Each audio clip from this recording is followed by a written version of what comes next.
Nazdar, vítam ťa pri novom videu. Dneska si ukážeme nový nôž.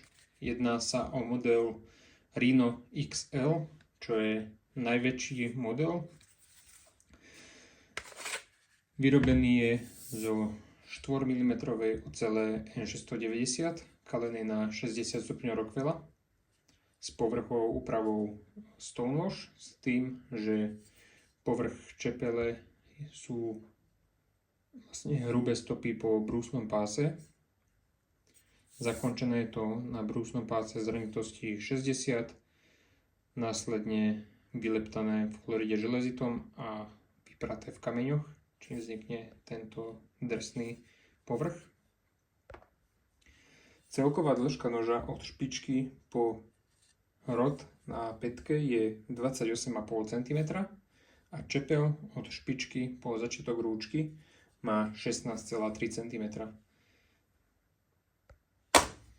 Na ručke je použitá zelená G10, ktorá je na skrutkách, čiže jednoduchá údržba. Nôž perfektne sedí v ruke, aj pri tvrdšej práci sa viete zaprieť a aj švihnúť kvôli tejto rozšírenej pätke, ktorú dávam na taktické nože. Viete sa o ňu zaprieť a nôž vám nevyklzne.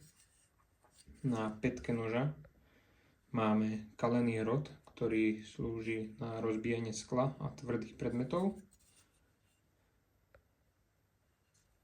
Je to v konštrukcii full tank, na skrutky, ktoré sú čiernené, falošné ostrie na vrchu, výber na prst pre jemnejšiu prácu a orezávanie. Viete sa do toho aj zaprieť. Sedí tam prst a na vrchu sa viete zaprieť do vrúbkovania.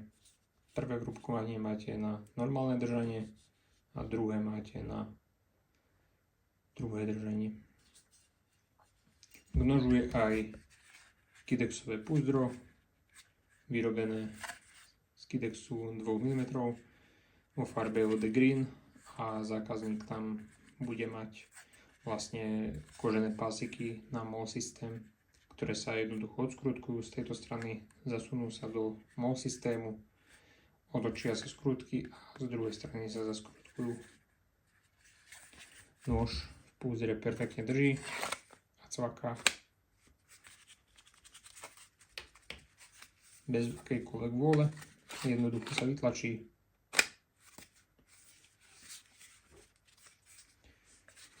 Ďakujem za zhliadnutie a vidíme sa pri ďalšom videu.